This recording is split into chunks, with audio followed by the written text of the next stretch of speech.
What's up, my beautiful people? So in this podcast episode, we are going to be covering why most people never end up traveling and living the life of their dreams, even though it is what they want to do, the biggest goal.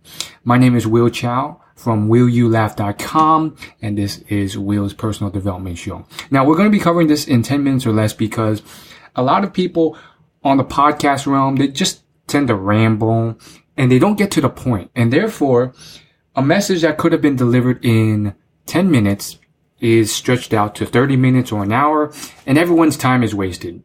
So let's get down straight to it. I can't believe how many people I've met in person and I've seen online say that they want to travel. Like if there's nothing else they would want to do, and if they can only choose one, they would travel for a living. Another huge question that elicits this response on dating profiles or job interviews, both areas where I've been on both sides of, as the interviewer and interviewee, and as, you know, the person on Tinder or Match.com.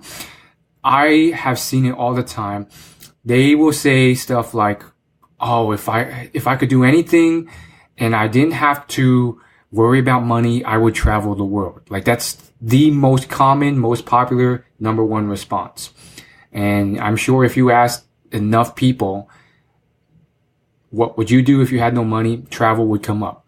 And what I found most curious about this is that oftentimes when you dug into, well, have you traveled at all? Some of them have disappointing answers. More than you would like. Some of them haven't even traveled outside of their state, and others have just not, they've gone to a few places, but it's only been on vacations and get-togethers with family or small, secluded, travel experiences when they are outside of their 9 to 5. And I really asked myself, why is this the case? And it's especially true with women, but I think men also like to travel. Why exactly do people not execute on this, despite all the information out there? And the fact that it's a lot cheaper than you might think it is and all sorts of other stuff. And I really dug down on this answer because I think it's a lesson on life and why most people don't execute. And I think this is something that everyone can learn from to live the life of their dreams. And I think there's a lot of reasons, but I really pinpointed a few top reasons, the main reasons that people don't actually execute on this. And it's also partially why I haven't really executed on this. Despite being really knowledgeable, I'm not an expert, but I'm moderately knowledgeable in the travel hacking and travel blogging space.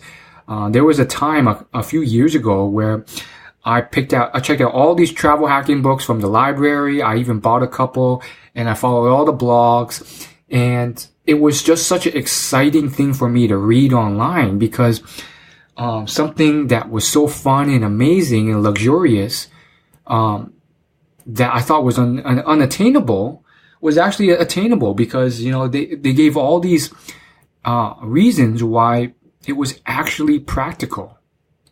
They said stuff like, oh, you know, you could live like a king in Thailand and, it's not as expensive as you think. And you can travel off $50 a day, sometimes even $20 a day, which is only like $2,000 a month, which is like $22,000 a year, which is barely much money, and blah, blah, blah. And I got so excited. Very similar to how I did when, I got into self-development and dating advice, because very similarly, I thought, oh, you can't change anything. You're just doomed to genetically how things play out. And if you're a loser who can't get girls, there's nothing you can do.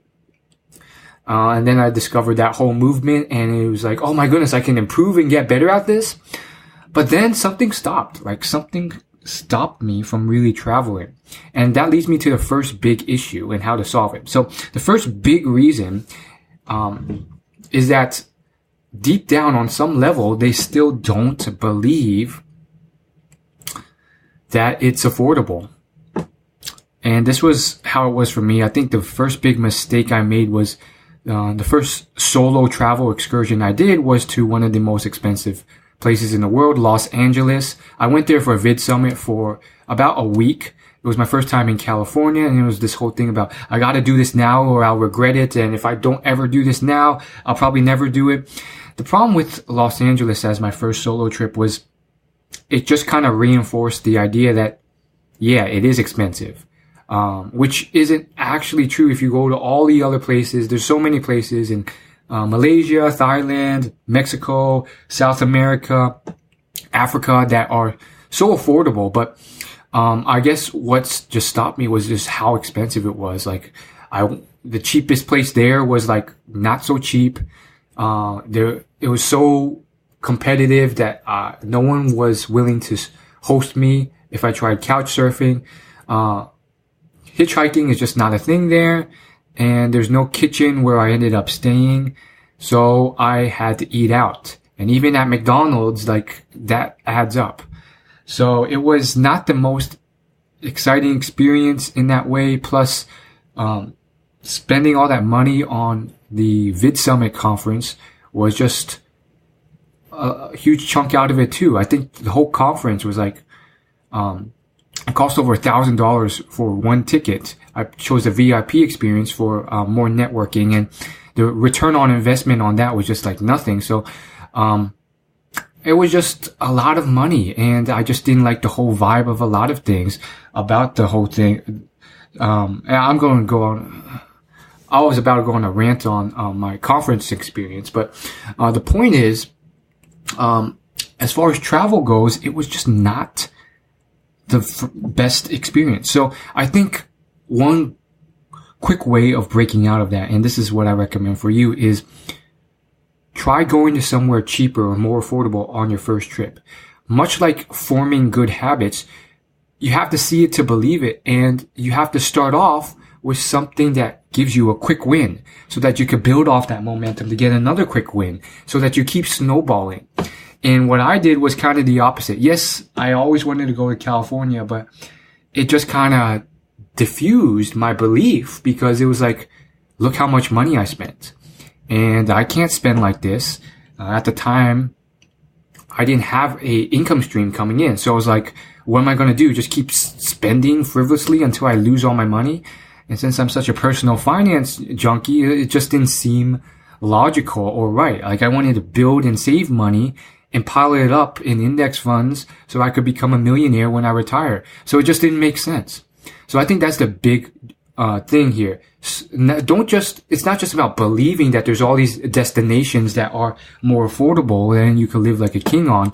I think the travel blogging community has beaten that point to death. I think more so than that, it's about quick wins. And then the other big stumbling block I think people make when it comes to traveling is that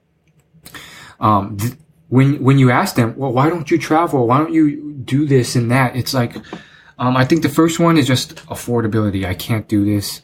And then the second one is probably, it's dangerous. Oh, I'm a girl. If I go alone, I'll be raped or murdered or kidnapped.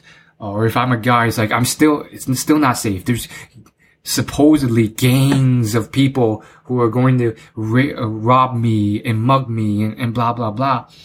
And this one, I think, there's always a grain of truth to certain limiting beliefs, which is why they're so strong. So yes, there is like danger involved, but what I think you should really do is, of course, think smart and be smart, but also I think just reading a lot of the travel blogs where they address this issue can really give you advice on how to prepare properly and realize that depending on the place you go, it's a lot safer. Avoid sensationalistic fake news out there, or just news that blows things out of proportion and, tells you that a certain place isn't safe, and just really get a real spectrum of the realm you're in. Do your research. And I think, starting small is really the theme of this podcast episode, really. Go for a week. You don't have to go on some crazy, month-long excursion that's just going to shock your energy. And if I look back on my life, that's one possible reason where travel kind of shocked me back in the first place. I think I went on a 2-month trip to China when I was in high school, and that just shocked me because the culture shock, the politics, the fighting, a lot of different issues just made me averse to it. And that's not always the best thing to do. Obviously, I still like to travel, and I still have that travel bug inside of me. So it didn't knock it out completely. But if you start small and you get those quick wins and you go to a place for a week and you're like, hey, this isn't that bad, you can start the snowball rolling. So this doesn't just apply to travel. I think it applies to any life dream life that you're after. Really just figure out what's your obstacles, your limiting beliefs, and see if that's actually true. So I've hit the 10-minute mark. Thanks so much for listening, and I'll see you in the next episode. If you have any questions, if you want me any requests, go to willyoulaugh.com and leave me a note. See you guys later.